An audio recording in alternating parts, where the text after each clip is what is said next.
senga nini unwa kudia kuvata bana batanga kape bazwa kaswe soki babeli. Que demande le peuple? Bonjour chers téléspectateurs de l'émission Projecteur. Vous nous suivez de partout dans la province de Kinshasa, en République démocratique du Congo. Votre émission elle est bilingue, nous vous signalons.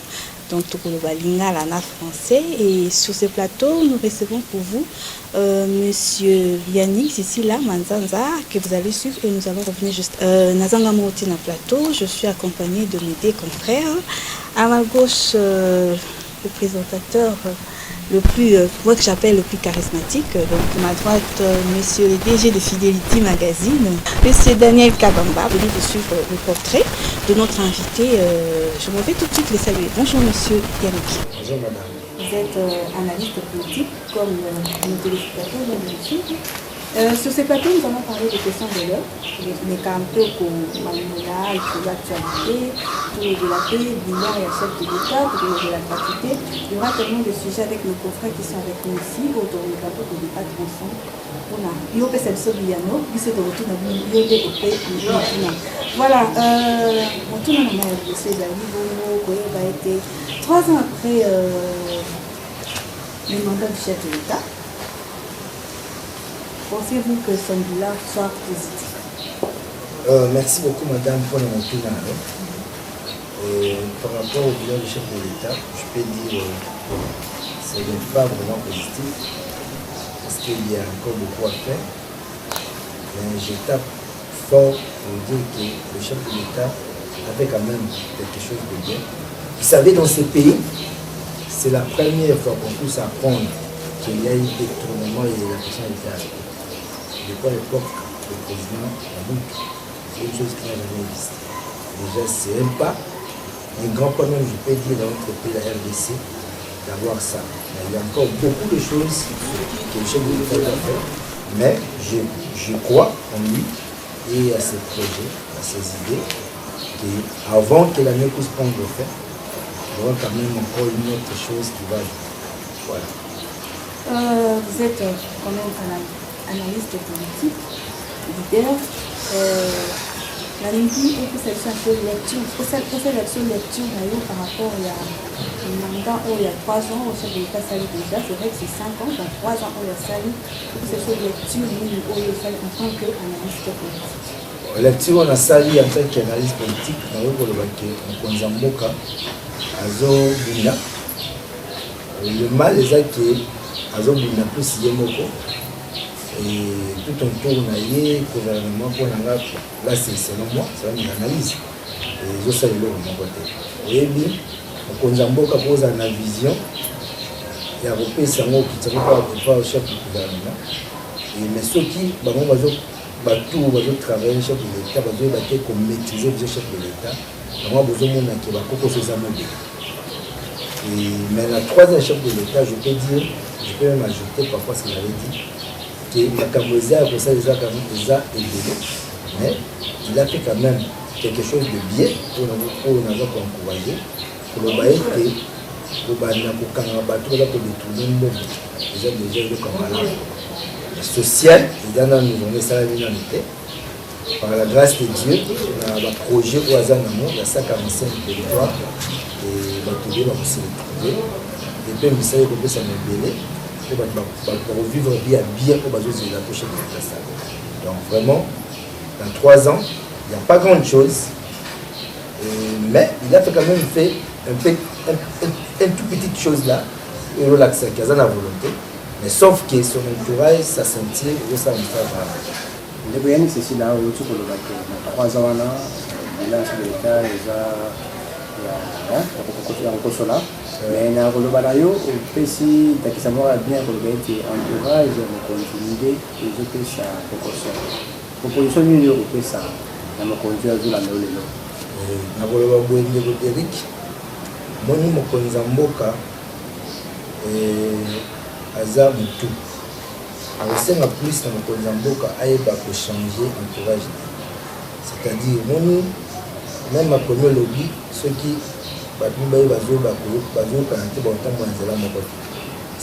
que la vision chef de l'État, il faut écarter pour peuple congolais au biso tozali to sepe moni bato baza ko s'attaquer na chef de l'état konza mboka bazoyeba te ke azaye moko te yaza mutu atre apesi ordre kwa bandeko travailler na ye mais ce qui organise eza vraiment bien fêté to bien capté te osalama à côté par rapport à vision donc pour ngai le analyse politique nazosenga na mokonzi ya mboka yeba kokapte moto nyonso mpo aza kobala na te na vision na ye vraiment c'est ça mon souci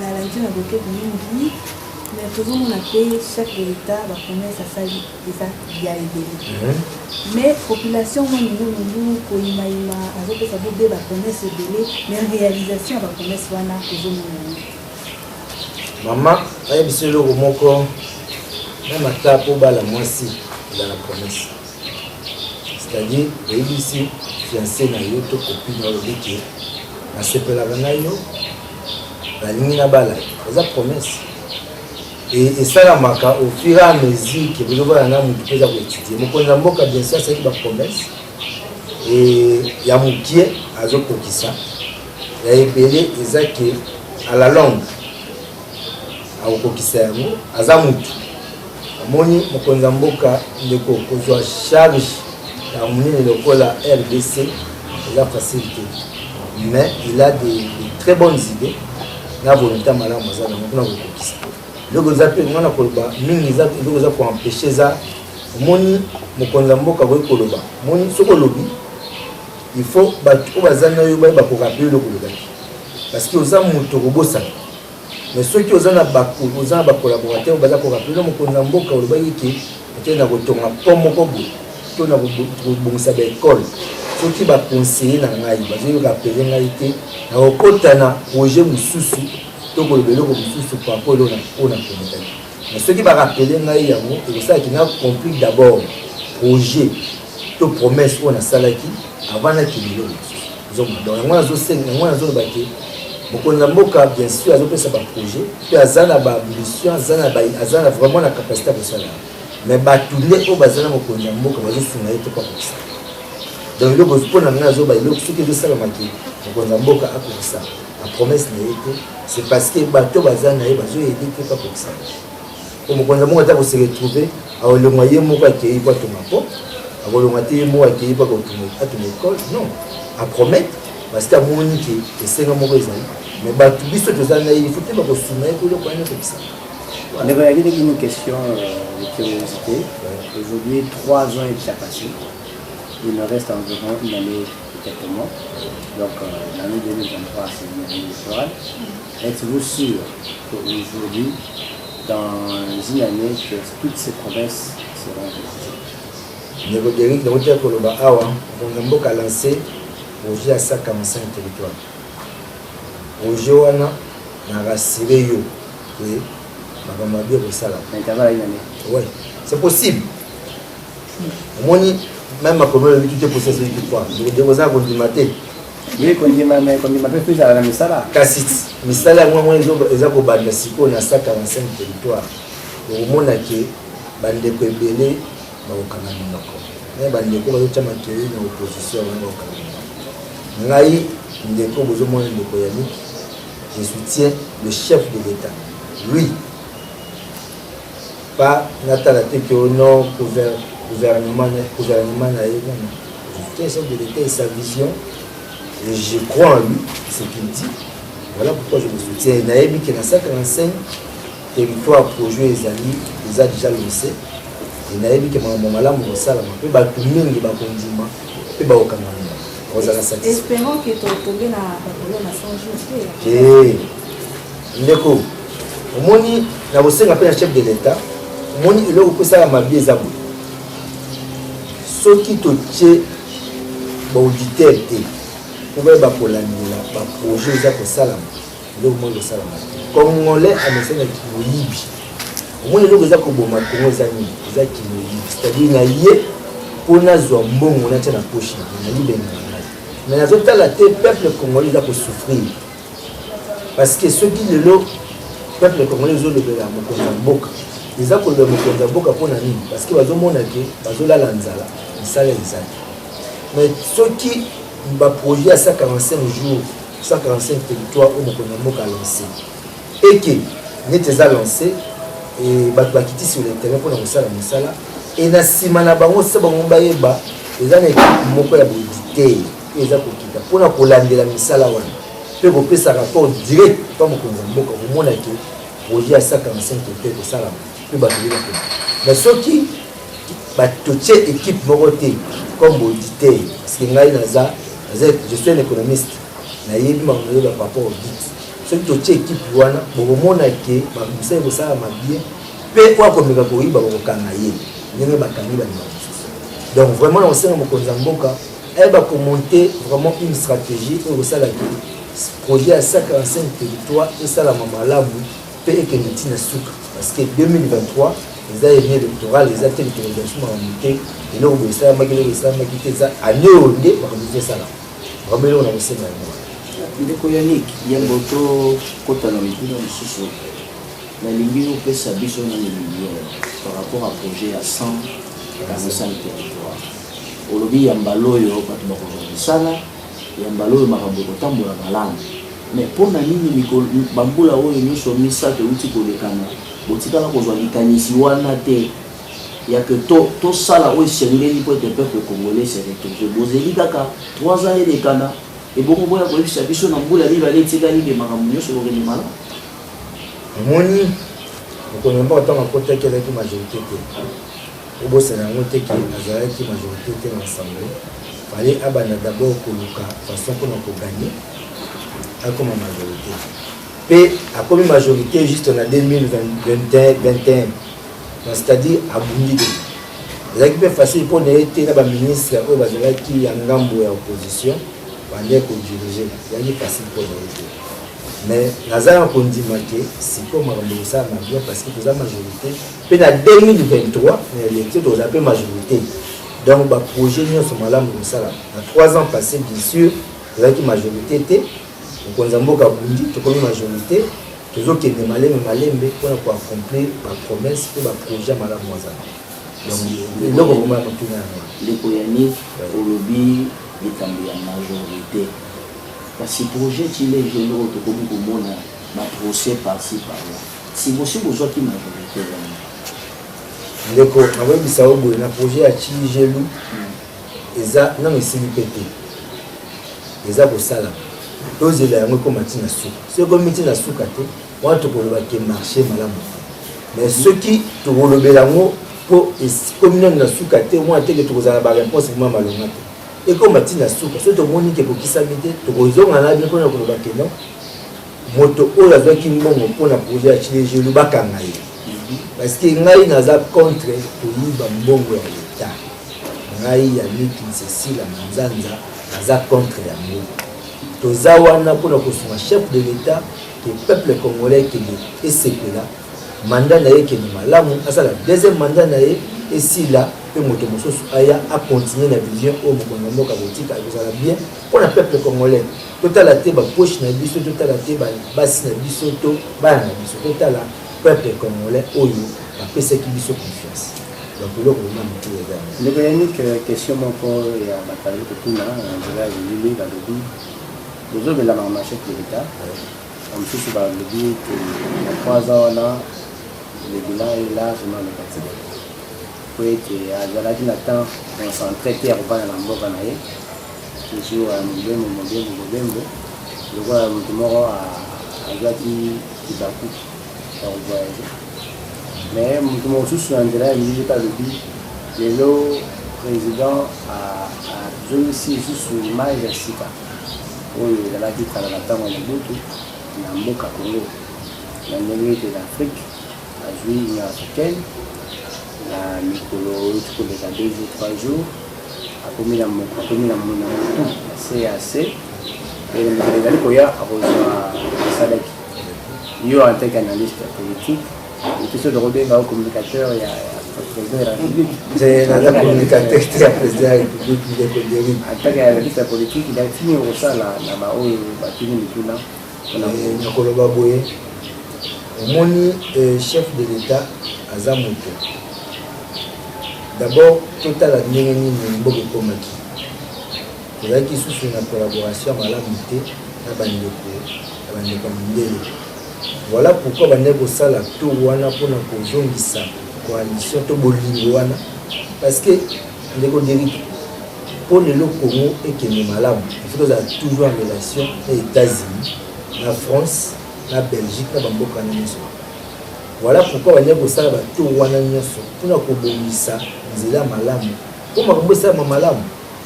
Ntango ndeko Kabila alongwaki déjà oyokana ezalaki susu te, l'attente ezalaki susu te na bamboka wana tovivre ndenge nini sans mboka wana eza impossible.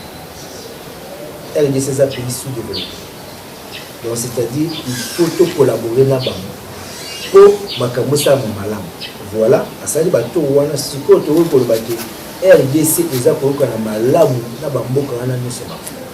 États-Unis ezalaki na bandeko bomeme kotya makolo mokonzi ya mboka komi asololi na président bayokani apatoni. D'ailleurs omonaki bandeko natangi proche ya sécurité ya chef de l'état ya John Biden azalaki awa na Congo akutani na mokonzi ya mboka. Ozomona déjà ndenge nini mboka eza koenvole, eza makambo malamu o chef de l'état sali oyo etikala kosala. Donc vraiment azomona eloko mabe eza te pe andeko asimi responsabilité ya minene. Fallait ayeba kotala la pays ya Afrique ezokende ndenge nini, est-ce que ezotambola malamu okola ye moto azalaki patronné. Donc amipesaki kuna non eza te ke amipesaki kuna, aza mokonzi ya mboka ya RDC na aza koasigne lokola numéro 1 aza koreprésente bamboka nyonso. Donc il faut mpe azala na misu mpe kuna. Voilà pourquoi abandaki kosala mpe babiloko wana nyonso, mais intérêt nyonso ezalaki mpona Congo parce que azoreprésente Congo na biso ozomona ndeko Derrick. Donc vraiment je pense que na répondre à motuna na wana bongo toko nikakozona na thématique mosusu ezali bongo état de droit. État de droit na mboka na biso tomoni bato bakanamaki basusu babimi etie mwa koyimayima kati na population. Population mituni vraiment mituna koyeba ete est-ce que état de droit ngo na mboka na biso vraiment eza effectif to eza kaka lisolo kaka ou bien eza nango kaka poignard moko boye baye kotuba lisusu peuple congolais to eza pirage politique, pirage plutôt ya démocratie ya mboka na biso. mama nakoyebisa yo état de droit eza eloko moko ya solo mpe eza kosala ndeko nati na ope bon oza déjà journaliste eza nakoyebisa yo eloko moko mituna eza ya biso eza ya ngai oyebi na mboka Congo otikala jamais koyoka eloko état de droit. Naboyi natanga kombo bandeko badetuna mbongo basine oka bakanga bango akosi na mikeo bakalie na nzela bayebi mbongo eloko oyo ngai nazala ngai naloba nazala contre yango. Soki ngai nazalaka mokonzi ya mboka na mpoka to mokonzi ya mboka na biso ya lelo Félix Antoine Tshisekedi ya Tshilombo, soki azalaki mbele moto wa bongo baza na makala oyo eza mbongo ya leta. Mais tala sikoyo ekomi mpo oyiba mbongo ya leta il faut obeta calcul ba est-ce que vraiment bakokanga ngai te. Donc ekomi calcul na moto wana eloko ezolakisa état de droit eza ya so eziloko wana. Awa oyoki ministre moko ayibi mbongo ekomi mpasi na ntango ya kala ezalaki kaka o 2 millions 3 millions 10 millions 400 millions ezomona ke mosu eza ebele na mboka kolo. Mais motema mabe ya bandeko na biso oyo ezalaki ke mbongo atie na poche ayembeli mokonzi ya mboka mokonzi moko akangi miso ezalaki mabe. Mais awa bato balemi ya mokonzi ya mboka te, bato baza mposa biso peuple congolais tozomona mosala mokonzi ya mboka te miso na ye mosala esalami bakokanga yo te osali mosala mabe ije mpenza na nsima na yo e bakangi yo oke mpenza oke makala ezona état de droit eza eloko ya malamu administre baza kokanga eloko etikala jamai kosala. na ndeko ya niki bazali kokangama na kaka bango moko wana bazali kobima soko état de droit eza nini bakangi yo 2 mois ou 2 jours ndeko Derrick na biso eloko moko po babimisa yo ifo futa ozongisa mbongo ya moni kovanda na prison ya makala eyebite ndeko Derrick soko otati ya makala ozalaki ministre olongo koti okemba mo oke makala olokolia vungule bato baliaka tala kaka niveau, c'est-à-dire chef de l'état azosala mosala na ye kitoko surtout par rapport à l'état de droit.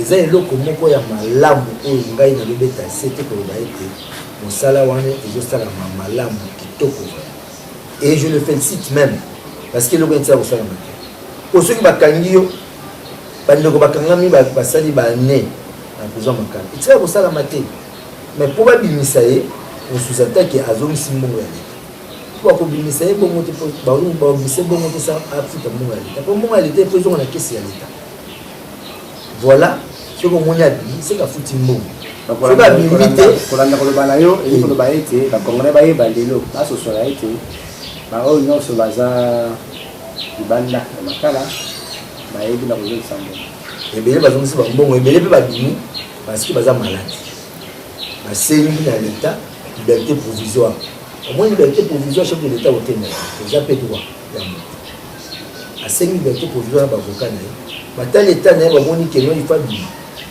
soki bato mibeko bandimi mokonzi ya mboka ye aza nani ye aza kanga de la nation ye censé mosala na ye esalami to igef apesaki rapport na ye censé eke moto wana akangamaki mais soki bato ya mibeko bamoni keno azobela ya solo to aza na problème apesa liberté provisoire mpe soki wana mabe eza te mais censé ke état de droit eza kosala mosala nango mpe mpo bapesa liberté provisoire wana baza korasire ke azongisi te bongo ya leta ndeko namoni ozali kobeta sete mingi olobi ete bato oyo nyonso bazali kobimba ezali mpo bazongisi misolo ya leta na trésor public wana ezali oyo ozali koyebisa wana eza oyo aza koyeba kasi bayimboka balingi baye tozali komona ntango bazokanga bato wana tozali komona mpe ntango bazali kobima mais kasi ntango bisolo wana ya leta ezali kozonga tozali koyeba te ezali komona te mpo na nini ndeko yo okende mpo tuna estce mbongo wana ezongaki na kati ya kesi ya leta mais bajuge wana to mokonzi ya lingetu to mokonzi ya mboka mwana mboka Félix même bakotuna estce mbongo wana ezongaki mpo ngai naza ya kondima mpe nayebi ete mpo moto azwa liberté provisoire na mboka na biso surtout mpo ayibaki mbongo ya leta po mbongo wana ata nyonso te po aza moto mpe azwaki peut-être azomaki eloko boye po bane okaki basilisaki bandako ya bato po bayibaki mbongo toyokaki me tomoni yango te na etando ike ndeko oza journaliste leka na place wana oyeba estce mbongo ezongaki te ezongaki te mais ngai nayebi soki mbongo ezongaki ata nyonso te ata ya ndambo ezongaki na kesi ya leta mpe banoyoki ke trésor public mbongo ekoti ebele eza eloko etika kosala motema eza déjà mosala ya malamu eza kosala ifo kobetela mpe mwana mboka Félix Antoine Tshilombo maboko po eloko etika kosala matembe donc ozomona kaka pesa mabe pesa malamu eza kondima te bandeko ya journaliste ondima mpe ndeko Félix ndeko ya niki tozali kondima mosala ozali komona ya malamu ezali kosala kasi na ngambo mosusu bato bazoloba ete état de droit ezali kaka mpona bato baza mosika na mokonzi ya mboka po tozoyoka badetournement na baproche oyo bazali pembeni ya mokonzi ya mboka me tomoni moto moko to bakangi na boloko mpona detournement soko lobi bongo na okamo oza journaliste ndeko Kamere azalaki proche nani mokonzi ya mboka te si c'est-à-dire akangaki ye akokeli na makani abimi mpo na nini asengi liberté provisoire mpo aza lobela sino te alingaka avanda na makala adirige ntan na ye nyonso place ezolakisaki état de droit eza kosala mosala ndeko Kamere moto aide batamona mokonzi ya mboka na campagne donc nakoyebaki aza proche koleka bato ebele baza proche na mokonzi ya mboka mais mokonzi ya mboka akipa justice te bakanga ndeko Vitali Kamere avanda na makala eza eloko moko oyo tokolobaki état de droit eza kosala mosala ya kitoko mpe ya malamu e ifo tosepela nango mpe tofélicite mokonzi ya mboka tomona te kaka ke ono bato batangelanga moto ndenge aza proche ya mokonzi ya mboka lokola Vitali Kamere aza te mais akangama ya makala asouffrir abeli na makala basengi combien de fois liberté provisoire azwa te mais sikoyo soki azwi yango c'est que azongisi mpe mosolo ndambo ya mboka e bapesa liberté provisoire akende kose soigner e po soki azongi mpe na prison akontinue pene na ye mosala malamu yango wana tobeta mokonzi ya mboka bongo merci mpona biano tozokoba be na émission na biso tokolobela bongo etali gratuité ya enseignement ntango eyaki biso nyonso tobetaki maboko tofélicitaki mokonzi ya mboka mpo tomonaka na mikili mosusu bana bimela batangaka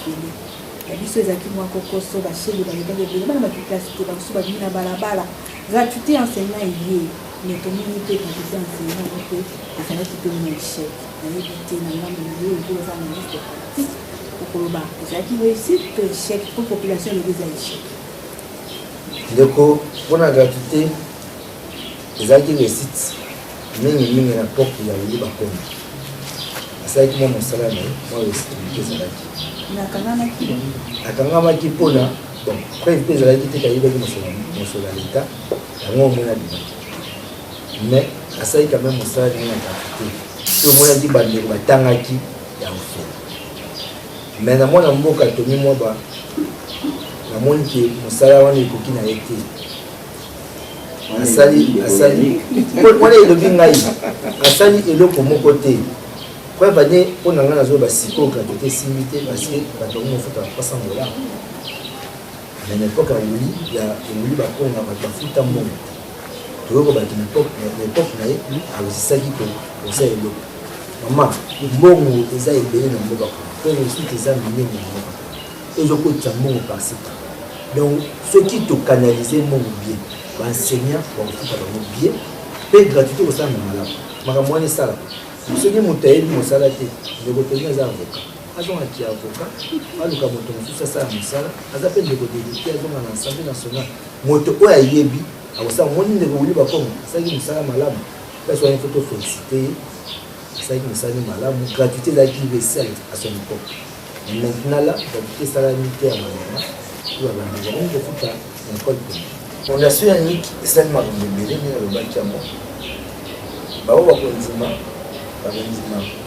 bao bakoboya baza mitema mabe moni soki moto aza kosala eloko ya malamu efundi eza lokola tokokonza mboka esala malamu ozondima ye napesa kosala malamu place oyo tomoni esalami vraimen yango te omokonza mboka place oyo komisa oboki liboso mais koboya korejete directement ke non fondation elingi esala eloko moko te ekozala mabe d'ailleurs soki bolingi boyeba makambo fondation elingi esali ya minene ekokita na baquartier na bacommune okomona fondation elingi ebeti tournoi oyo esangisa 17 quartier ya kisenso d'abord ebetaki tournoi ya 2019 esangisaki 8 quartier elekaki malamu ntina suka eyokosaki oyokobetisa susu tournoi mosusu na 2020 esangisaki 10 quartier na 2021 tobeti tournoi ekangisi 17 quartier na commune ya kisenso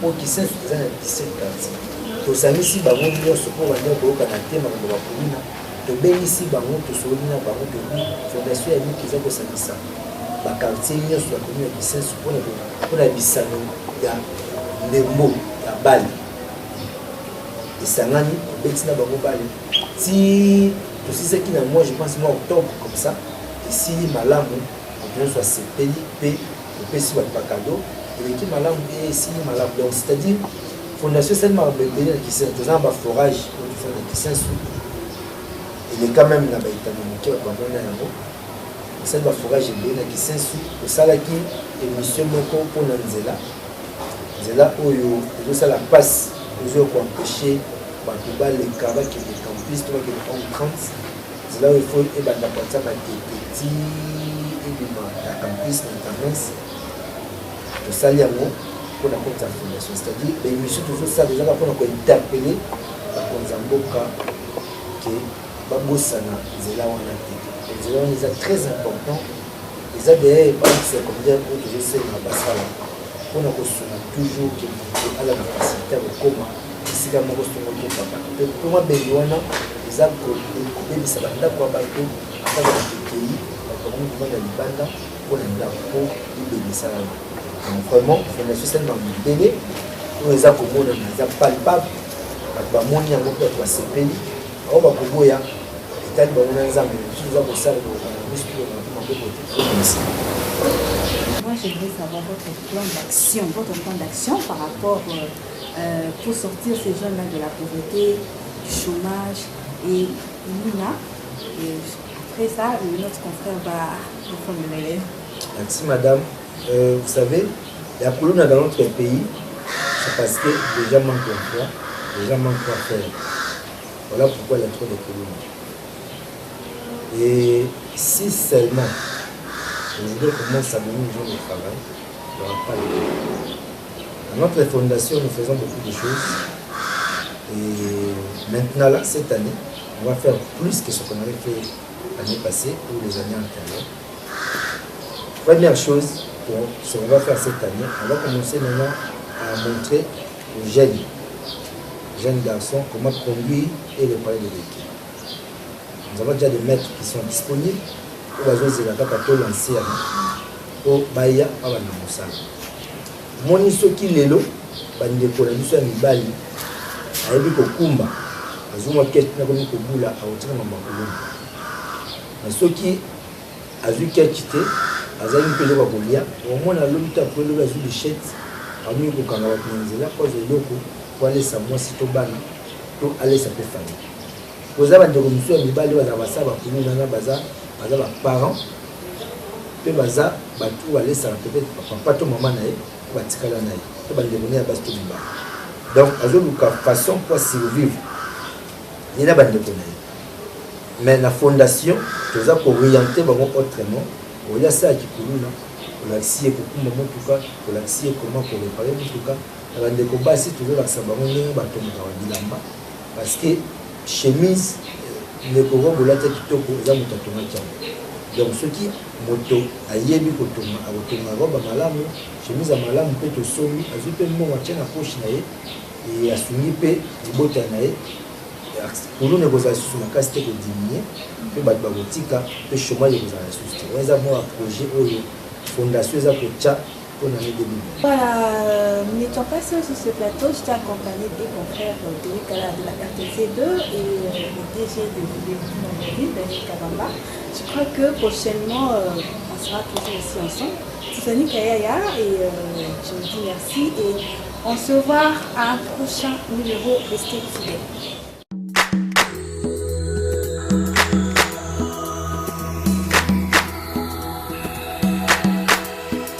Peuple azosenga nini kunwa kudia kuvata bana batangaka pe bazwaka soin soki babeli. Que demande le peuple?